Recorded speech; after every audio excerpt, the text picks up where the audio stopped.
Welcome back to Queer is a Free Action. I'm your Game Master, Tara Wright, and today I have two of the players with me, and we're doing a bit of a prologue for you.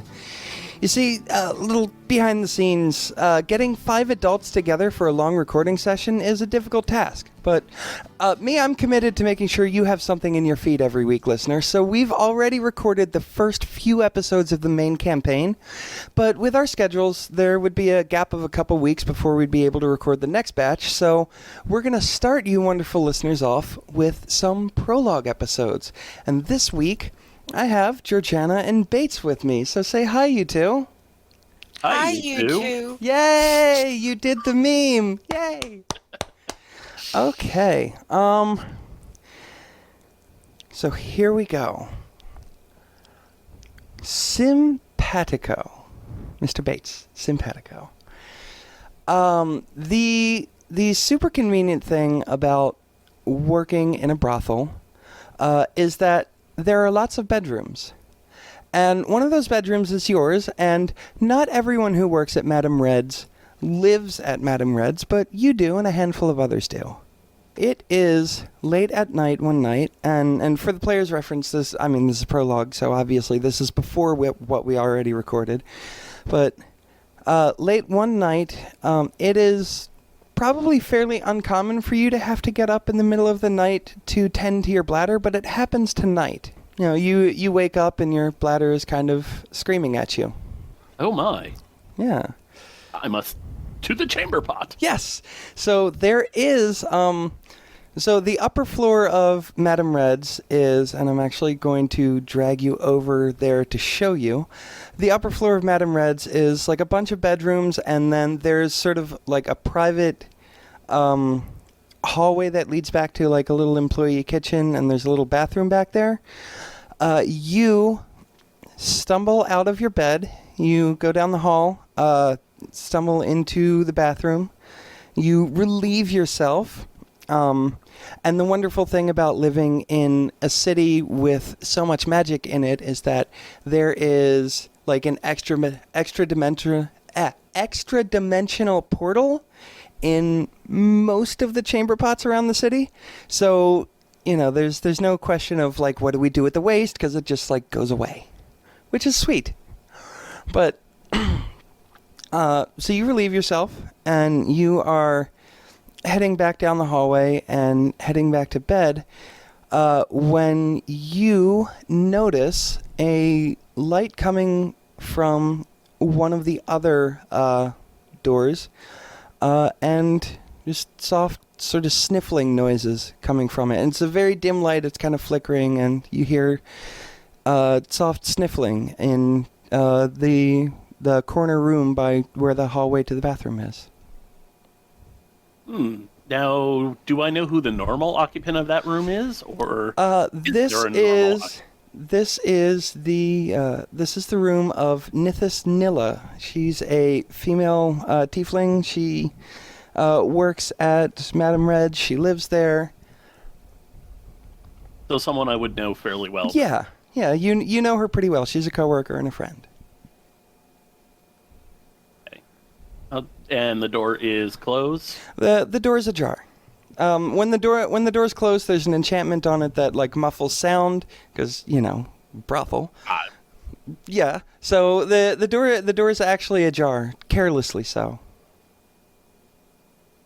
The door is ajar. Mm-hmm. Okay. I will make my way to said door. Mm-hmm. Knock gently and kind of stick my head in and, hey, sweetie, are you all right? She kind of starts a little bit at the sound of your voice, and you look in. There's like just a dim candle burning, and just, roll me perception real quick. You want the dice? Yes, perception real quick. Go. I perceive nothing. I got a 6. Okay, so you know the layout of these rooms. There's a bed, there's a big dresser and wardrobe, and you know most of those cabinets lock because personal effects. There is a little like 2-person couch in every room that you know you and your clients will negotiate with each other on if you want to do that in private, or sometimes you just fuck on the couches. And there's a little like table next to the couch, and Nithis is sitting with her back to the door on the table in front of that two-person couch. And, like I said, the light is pretty low, so it's kind of hard to see. Unless you have dark vision. I don't remember if you do. You do not. Okay. Not. I have it written down. Okay, so... So yeah, it's kind of hard to see. But she's sitting there on the table, and she kind of starts and looks back around at you and goes, "Oh, Sym, oh, I'm sorry. Did I wake you?" No. I was already up, but I happened to, hear you, so I figured I'd come and check and see if you were all right. I'm all right. I just...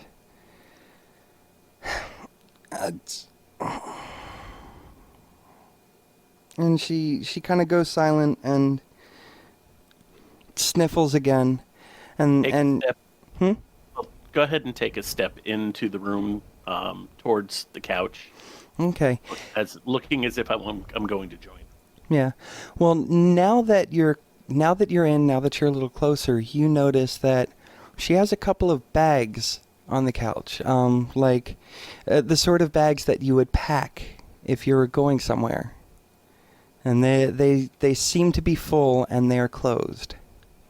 Are you leaving us? I didn't want to do this. Yeah. I'm sorry. There's I had a issue with school, and they I have to go back home. And you know that she's from the Northland. She's not from Imperia, which is the country that that the city of Havenport is in. She's not from there. She's actually from the next country over, or the next state up. She's from what everyone refers to as the Northlands. Obviously, I'm not going to try to stop you. I will also, as I'm talking, be, moving over towards the couch, just to kind of take a seat, and if she'll allow me to, take her hands. She doesn't move to stop you. But as you sit down, give me one more perception check. Sure. Let's do it over here this time. Okay. D&D Beyond dice don't like me. That's better. What was it? A 15. So as you kind of like push the bags over a little bit and sit down and reach for her hand, the candlelight is flickering, and it's casting some weird shadows on the bags, and the first couple of times you thought it was just like a trick of the light, but when you actually moved the bag, you definitely notice that one of the bags ripples a little bit, and you feel something weird in there, as if something in there is moving. Sweetie, obviously I'm not going to try to stop you. But, I'm sure whatever's going on, this is something we can discuss. And I'd be more than happy to help you with anything you're having a problem with. There's nothing you can do. It's not anything that anyone can help. I can help you hide a body. I wish it were that easy. My citizenship was contingent on me being a student at Perfine, which is the magical academy in the city, or graduating or whatever. But now that I'm not a student anymore, I can't stay. So either I go or they come after me. Oh, sweetie. Is there do I know if she graduated, or she did not? She was in her first year. She definitely didn't graduate. She definitely didn't graduate. So, what happened? Why didn't you come to me for help? Are you good at wizard spells? I mean, I guess you might be, actually. Oh God, what did I do? Look, it's been a long night. I don't want to get into it. That's fine. I Let understand. me. Let's just go to bed. We'll talk about it in the morning. So, well, we do need to talk about one more thing before you go, because I know you won't be here in the morning.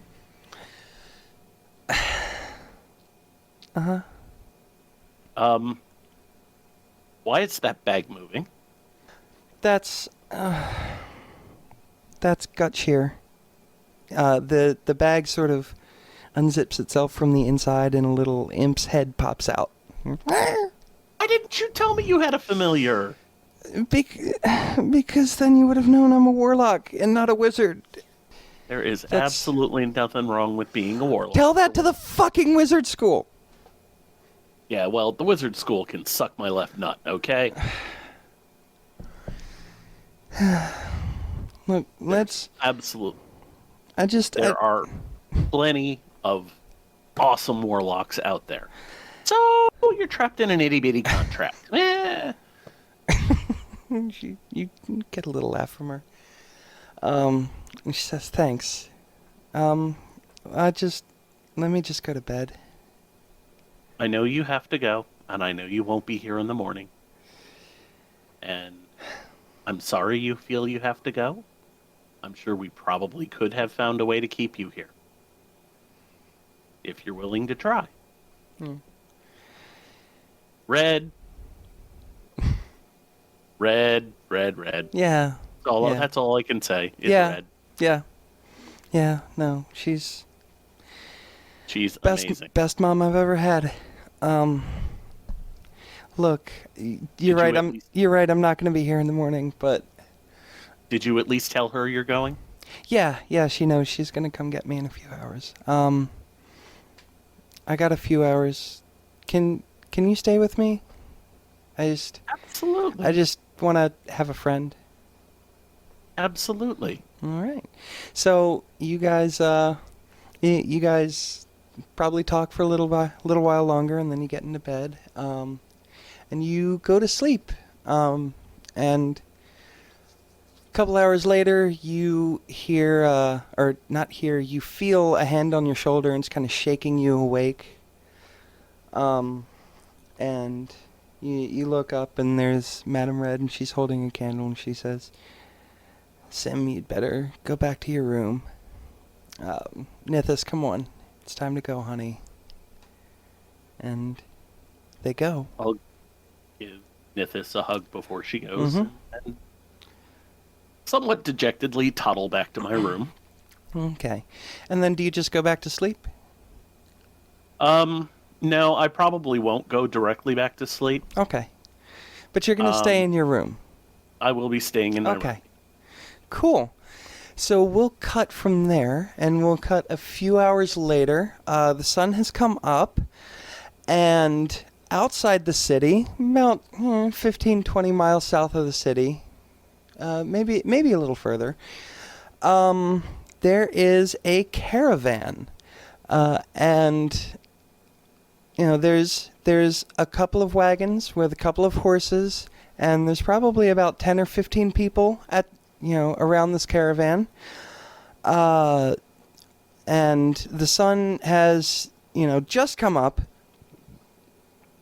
And we see there's a ranger who drops down out of a tree near the caravan, walks over and picks up a branch and starts breaking it on his leg or on his knee, and walks over to the embers from the fire from last night and starts building it up again while other people start waking up to so that they can cook breakfast and get on their way.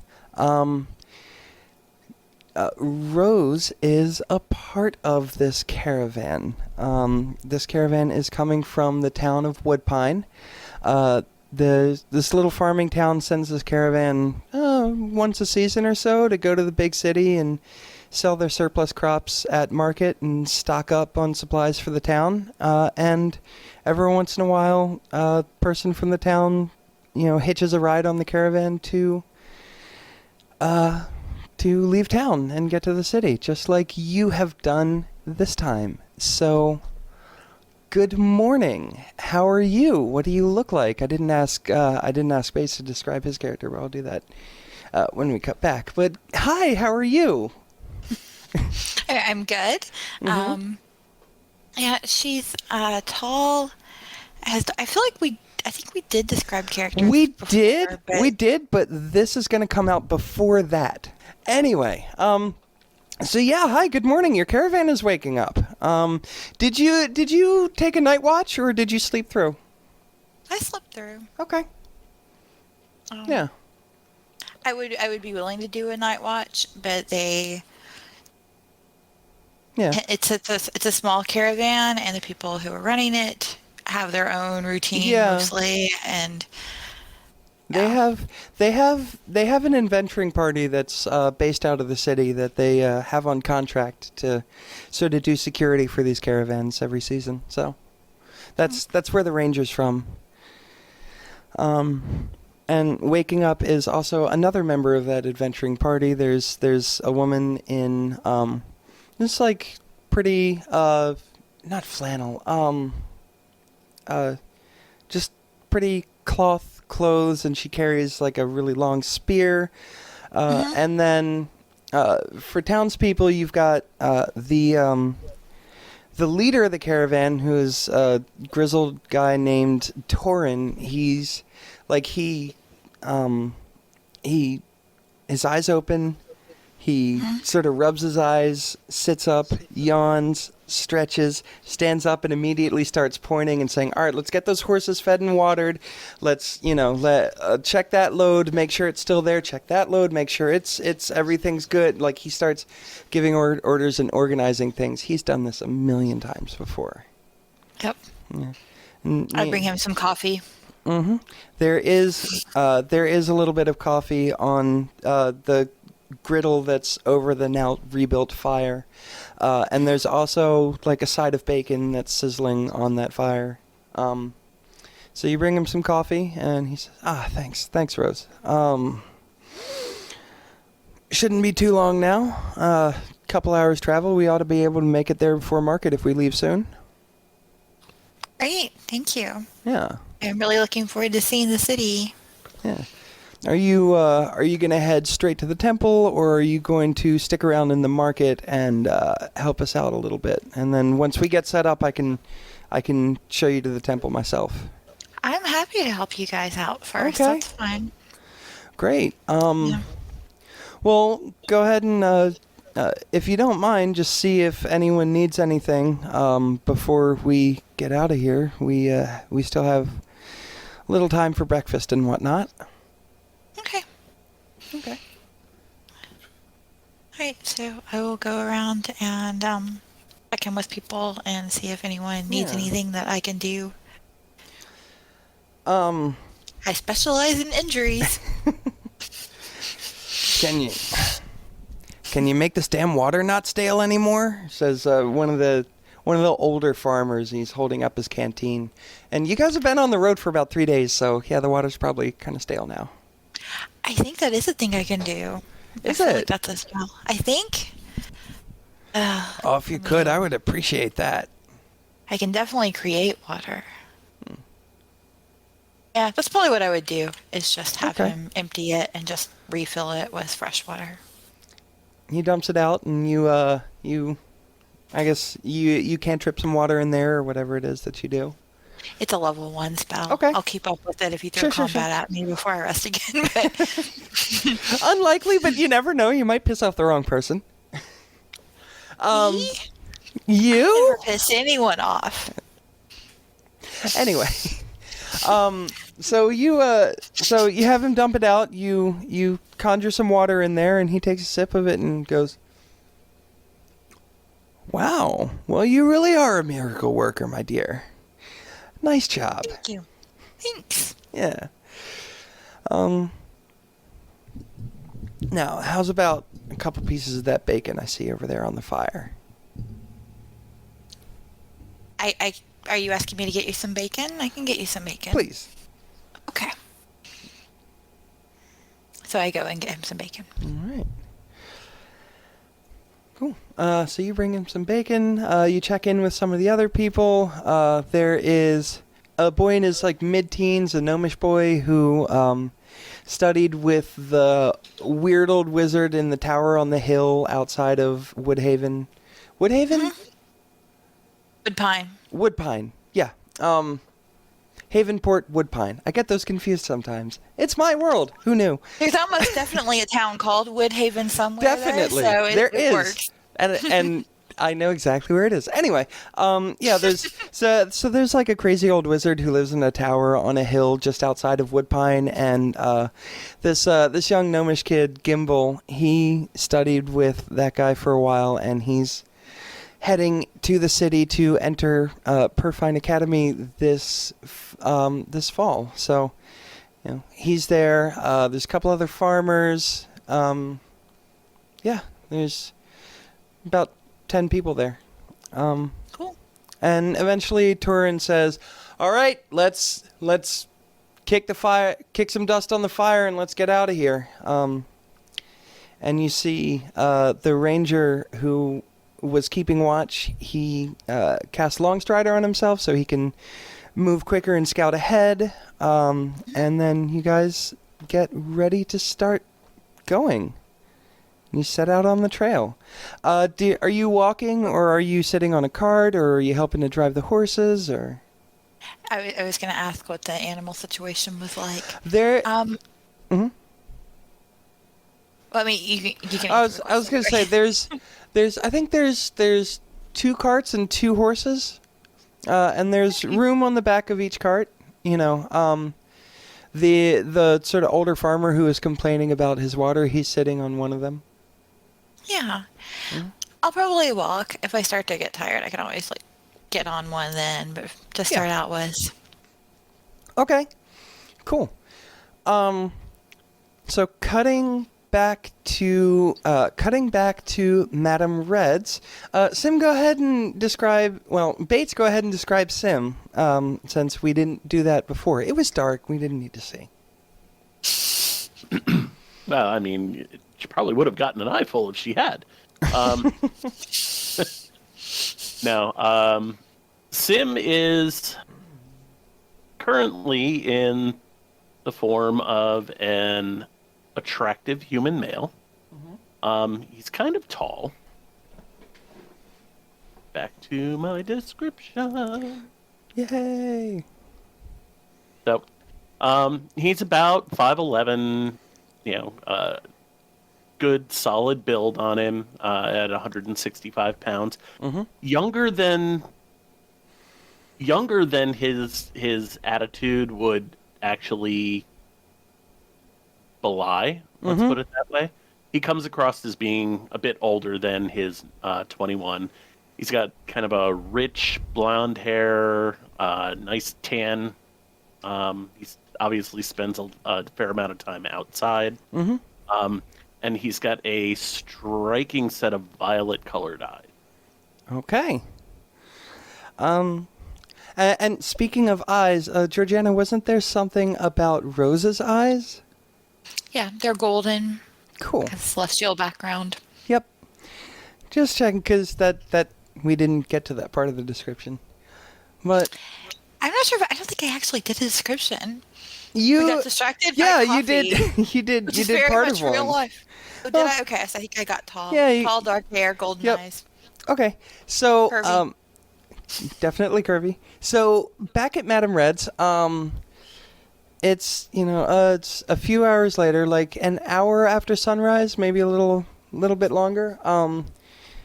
Everyone starts sort of waking up, and you're one of the last ones to wake up. Madame Red actually knocks on your door, and says, "Everyone's assembled in the kitchen. Come on." And so you, once again, because this has not been a great night for sleep, you clearly stumble into that sort of back kitchen area behind the bedrooms. And everyone is in there. There are... you are one of 5 residents at Madame Red's. There's Honey St. James, who is blonde, who's currently at the stove finishing up some pancakes. There's Terry, who is currently just like sitting at the table, kind of poking at her cup of coffee and not really awake enough to take a sip of it yet. Callum is helping organize something on the shelves, and Nithis is gone. Actually, Nithis is not there. As Honey puts a big plate of pancakes on the table and everyone sits down and starts reaching for them, Callum says, "Well, wait a minute. What about Nithis? Shouldn't we wait for her?" And Madame Red says, "I actually wanted to talk to you guys about that." And she explains a little bit of what you found out last night. Nithis didn't really want the whole, like, I became a warlock to cheat in my classes because I couldn't figure out wizard spells thing. She didn't want that being made public, but, she left some kind words for everyone at Madame Red's, and, Madame Red delivers those and says, Obviously, this is unfortunate. It's sad. I wish we could have done something, or I wish she would have let the rest of you know. She swore me to secrecy, obviously, and I care about each of you, so I will protect your secrets. But we do what we can. Let's take this breakfast, to remember her, and to hope that she gets home to wherever she's going safely, and then the day's work will begin. Terry, Honey, if you two can start cleaning out her room, get it spotless for whoever ends up in there next. Callum and Sym, we're running low on a couple of things. Take stock of the kitchen. I think we're out of onions at this point. Probably could use some flour. And I think the Tin Street Market is open today, so that should be a good place. Let me know before you leave. I'll give you some gold. And, yeah, that's it. Good morning, everyone. We open today at 6. And she kind of turns and shuffles out of the room and heads back downstairs to her office. I will head over to the stove, check out and see if there is any more coffee still. Yeah, there's actually the same sort of thing that was on the campfire is on the stove here. It's like just a metal pot with a little thing on the top. Yeah, it's a little stovetop percolator. And you Perfect. You grab a little cup and pour yourself some. Grab it. Yep. Head over to the table. Give a look over at Callum and kind of just say, let me get some go-go juice in me here, and we'll take inventory and find out what we need. Says, all right, yeah. Whenever you're ready to go, I don't eat much breakfast, so. And I just don't much have an appetite today. Yeah. All right.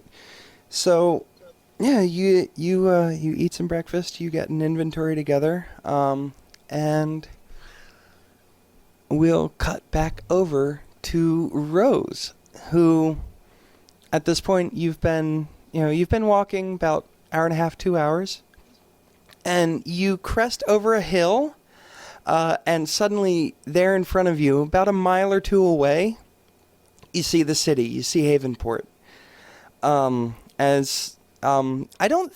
You have never been to Havenport before, right? You've stayed in the town all your life? Yeah, so this is a site that you've never seen anything like this before. It's big, massive wall surrounding the city, and you can see the road that you're on leads to sort of the southern gate. You're facing north right now, and you're looking at like the southern edge of the city. You see on the left, on the west side, the city borders a massive forest that just takes up the rest of your vision. On your right, on the east side, the city actually like goes up on like a big hill that sort of plateaus out, and then right at the edge of the city just drops and becomes cliffs. So the walls go up there, and then like at the edge of the city, there's just no, it's just cliffs. So that side has natural defenses as well as a wall, and then running right through the middle of the city, and the city, it's like the city's walls are just a couple miles away from you. Then a few more miles, like five or six more miles, is the middle of the city, and you can see just this massive river. Even from so far away, it looks massive. And you've heard about the River Duthane, but to see it in person, it's just impressive as it bisects the city. And beyond it, out into the horizon is the rest of the city. And Turin, are you walking sort of at the front of the caravan or the back of the caravan? I'm probably just walking with people, so probably not in the very front, probably kind of in the middle. Okay. So you see up ahead of you a little bit, Turin stops and kind of leans on his walking stick. Nobody else stops. The horse drivers don't stop. They just kind of keep going. They figure you'll catch up in a moment. But Turin just kind of looks over, and you hear him mutter as you pass by. He goes, every time I see it.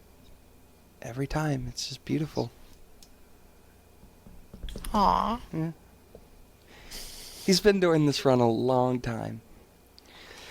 So yeah, you keep going a little bit. Eventually, after another, however long it takes to walk 2 miles, you arrive at the city gates, and Turin talks to the guards.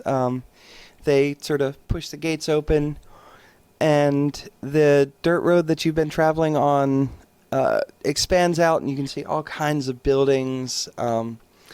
And like the smell of the city just hits you immediately. It's sweaty. It smells like cooking meat, and vegetables a couple days old, and dirty laundry and dust, and even in the morning, it's the city's buzzing with activity. You're used to the quiet life. This is not the quiet life. You're not in Woodpine anymore. And Gimbal, the gnome kid who's going to school here, he looks around, and he kind of just ends up grabbing your pants leg without really thinking about it, and he goes, "Wow, look at all this." Yeah, it's really exciting. Yeah. You ever seen anything like this? No. No? Yeah, my parents are from a big city, so they've talked about it, but yeah, it doesn't matter what you hear. Seeing it is definitely different. Yeah. And seeing it is definitely different. There's you see like beasts of burden walking past with carts of hay and whatever. You see, like there's an old woman beating a rug on her stoop down that way.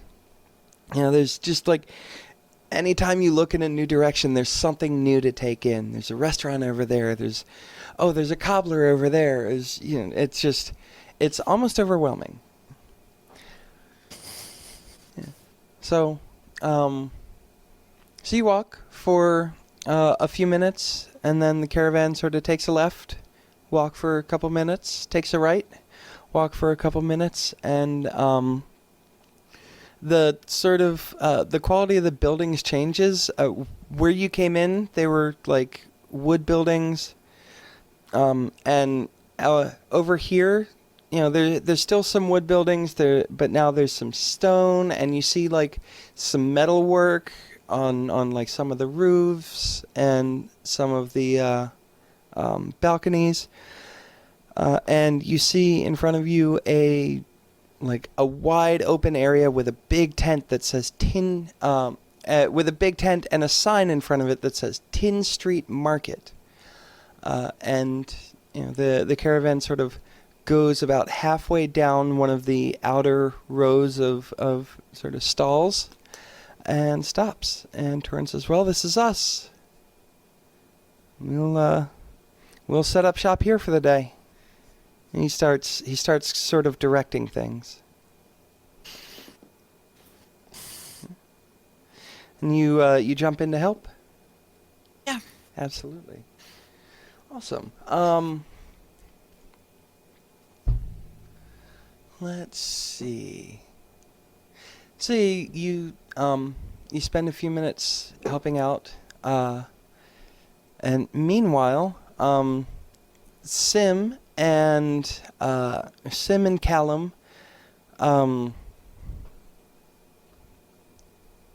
sorry, I didn't really think too much about what Callum looks like. Callum sort of has like short black hair, and usually wears like fairly tight clothes, and is wearing, just like regular trousers and a regular old shirt today. You two sort of take inventory of the kitchen. You check in with Madame Red. She gives you a bag of coins, and you head out, and you arrive at the Tin Street Market as well. And there are like 3 or 4 rows of stalls, and there's all kinds of things. There's butchers, there's fishermen, there's vegetable farmers, and this is cabbage season, by the way, and so I know you don't like all the heavy stuff like potatoes and stuff, so you probably made a mental note to pick up some cabbage since it's cabbage season right now. But anyway, you were going to say something? Nope. Okay. Nope. The butcher, the baker, the candlestick maker. Yep, there is actually a candlestick maker. It's beeswax candles. Mm-hmm. Well, I'll look at Callum and we'll kind of, all right, why don't we split the list? You go take the stalls to the left, I'll take the stalls to the right. Mm-hmm. Get what we need to get, and all right. Get done and get things back to Madame Red as soon as we can. Says, all right, We open at 6. We'll meet in the middle. I'll see you there. Alrighty. All right. So you split up, and you're walking down, and give me a perception roll real quick, and I'm gonna hold on to that for a minute. And actually, give me one from Rose as well. Perception.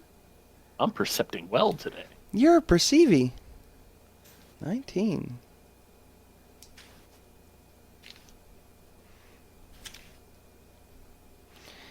And Georgeanna, you got some perception? I'm trying. Okay. Oh, there we go. Oh, and that's the base roll, and then it's +3, I think, for perception. Cool. Which is 21. Yep. Okay. Each other across a crowded market. Yeah. Sort of, actually. But, so, Georgeanna, you're helping unload. There's a bunch of crates of stuff. You've got carrots, you've got onions, you've got cabbage, you've got garlic, you've got, all sorts of things. All the farmers in the town sort of pool together to sort of sell their wares to the town, which the town then takes and sells at the market and brings back supplies for the town. And pays all the farmers a fair price for their goods, of course. And, there's a bunch of crates you're helping to unload.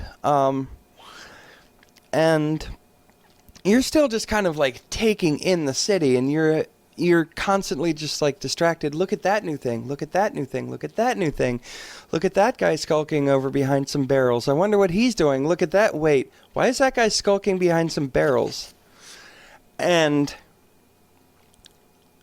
as you notice him, you see him. He's about like, I don't know, 40 feet away, behind some barrels, and he's looking at you guys. He actually, hang on, one sec. I need to dig out some dice. I need to make a roll. Where's the D20? There's one. Cool. Awesome. Great. So he's kind of looking over in your general direction, and you see he sort of waves his hands, and then there is a bang right behind your horses, and like an illusion right in the middle of the air just like pops up right in your horse's peripheral vision. It's just like a big spray of colors, and your horses, they're, they do not like this at all, and they sort of take off running, and a lot of the people from your caravan start shouting and take off after them. There's crates of food clattering to the ground. There is there's a passerby running up going, "Oh my God, are you okay? Are you all okay?" What do you do? As far as the horses go, there are already people after them, it sounded like. Yeah. Mm-hmm. Okay. And there's a big mess on the ground too, because a bunch of crates fell from the carts. All right. Who in my party is not actively doing anything? So Wizard guy hanging out? Yeah, wizard guy's hanging out. He's not doing much. The old farmer is definitely not like running top speed after the horses. He's kind of cursing and just going, figures. Yeah. Mm-hmm. Okay. So I'm going to tell the wizard kid, is that guy right there who did it? And I'm going to point at the skulky dude and then start walking towards skulky dude, hopefully with gnome in tow. Okay. Real quick. So Bates, you hear the bang, you see the spray, and you see the horses take off charging. And as you're kind of watching the situation, this is what your perception check gets you. The bystander who runs up and goes, "Oh my God, are you all okay?" She sort of engages the last couple people who are at that stall in, she distracts them. A young woman and a little gnome start stalking towards an alley, and you also see two of the crates that had already been unloaded lift up in the air and start moving away on their own, seemingly. Start making my way towards the crates at a fairly good clip. In the meantime, also looking in the general direction that they're traveling to see if I can tell. I mean, are they bouncing like someone's holding them and they just can't be seen, or are they just floating? They are definitely not floating smoothly. They're floating, but not smoothly. Stop those crates! So Georgeanna, you hear someone yell, "Stop those crates!" Do you look to see who that was and what they're talking about, or do you keep going towards the skulky guy? I'll at least look, because I've got someone else that's keeping an eye on skulky guy, so if he disappears, hopefully one of us will notice. There's some crates walking away on their own.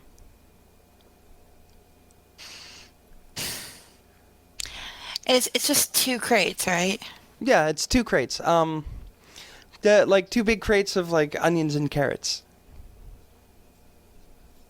That's an incredibly weird thing to steal. It's a lot of trouble to go to for some carrots.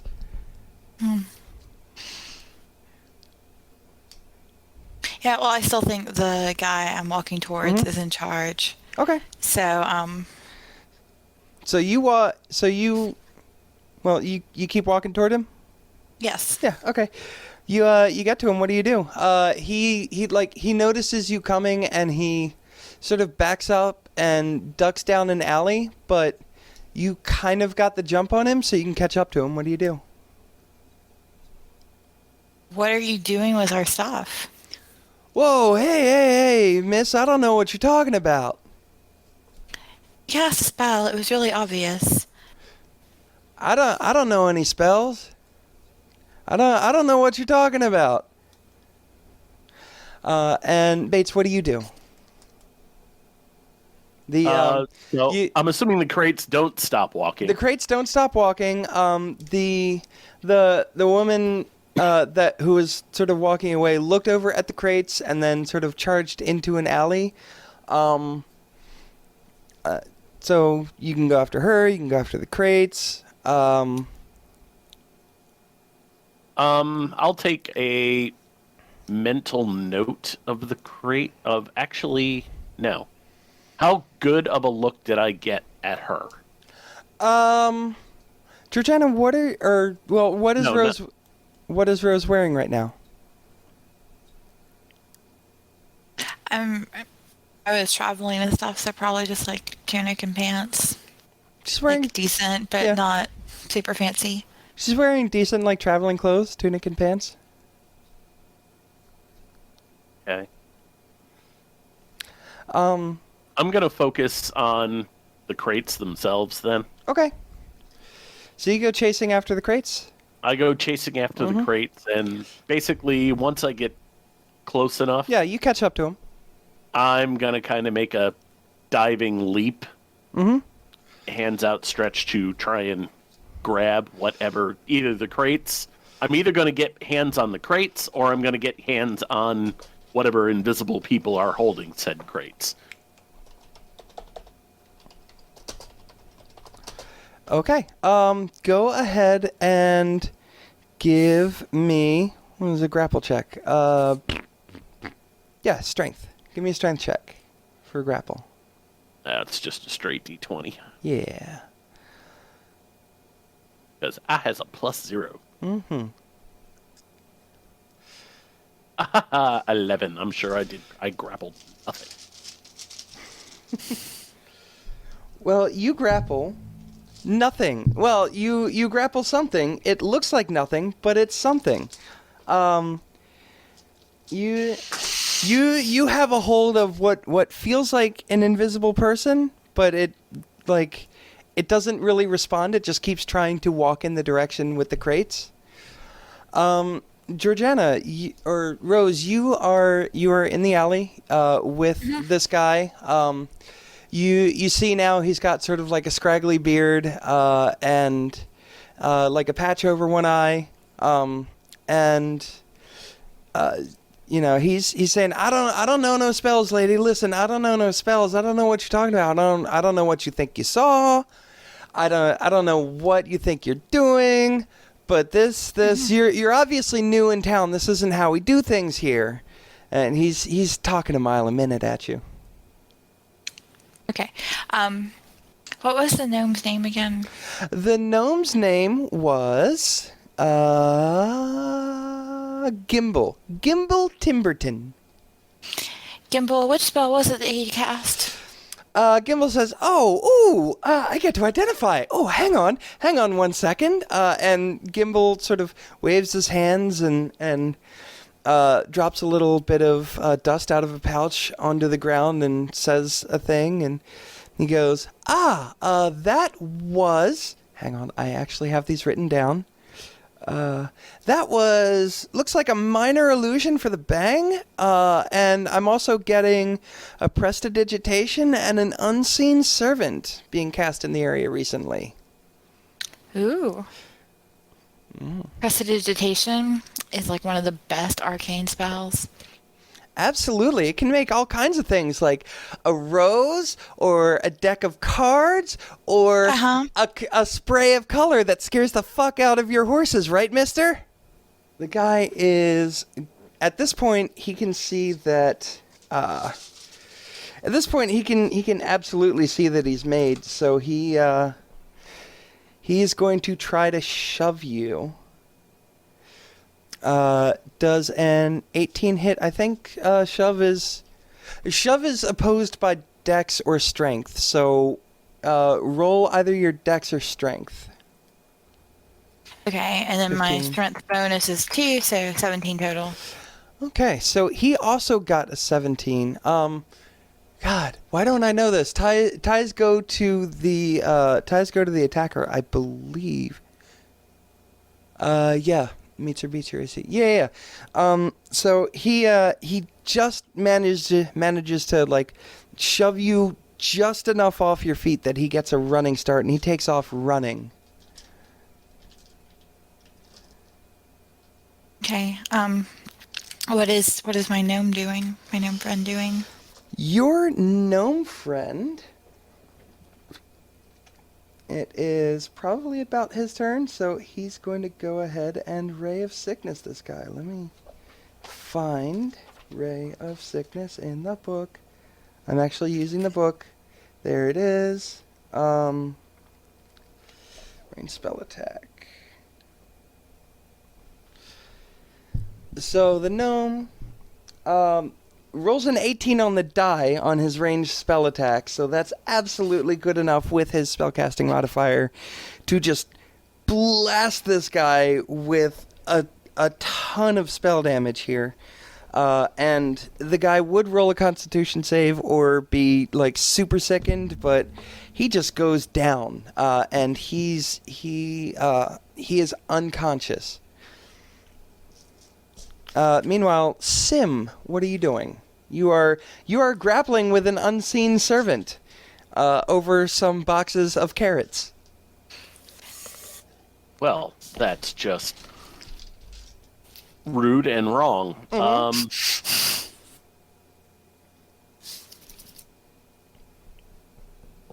Can't. Oh, that's a tough one, actually, Yeah. because in order to do that, I need to be able to see something to target it. Make an Arcana check real quick. You're a spellcaster. You might know some stuff.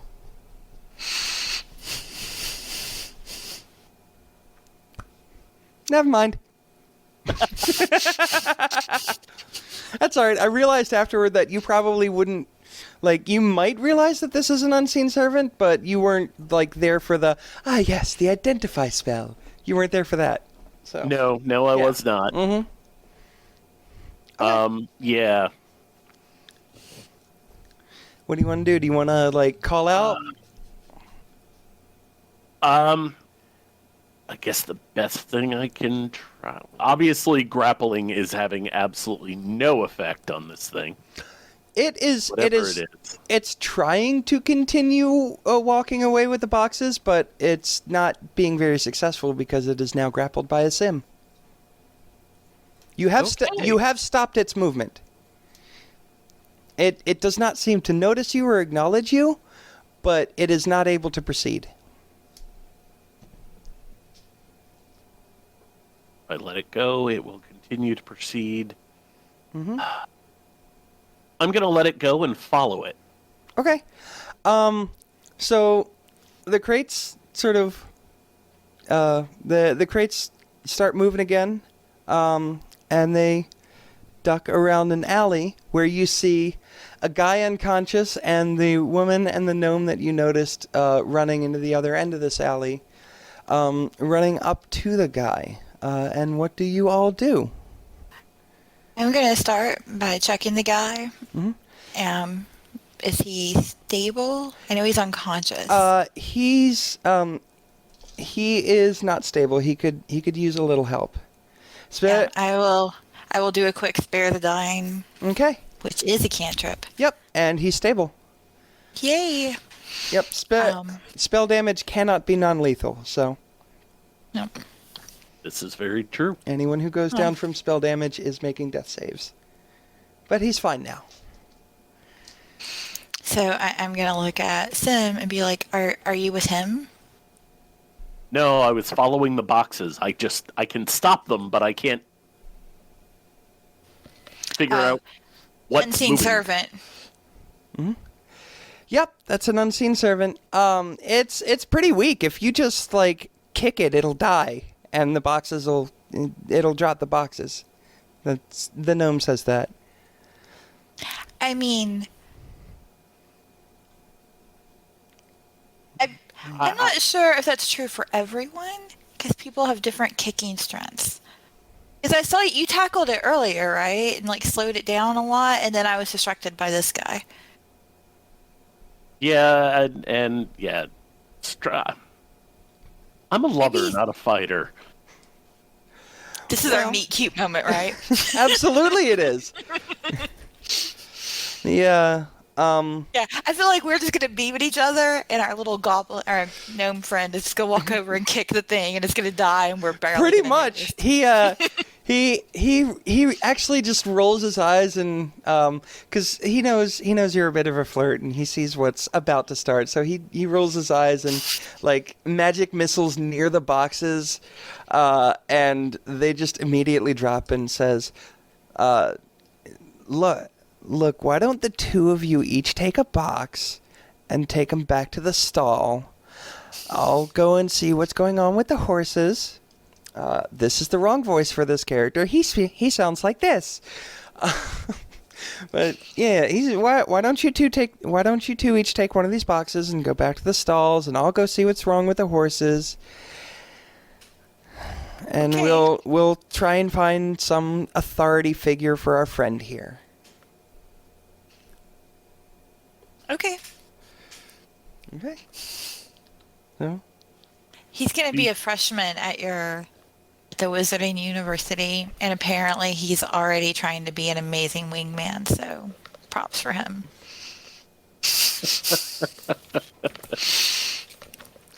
Yeah, he's well on his way as far as the Wizarding Academy. Wingman, well, maybe he needs a little more experience. He's about to be a freshman, though. He's going to be operating with other teenagers. I'm sure it'll be fine. That's true.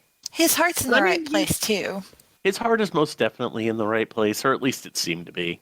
Right? It is. I'm his beating in local his cleric. chest I where know it exactly belongs. where his heart is.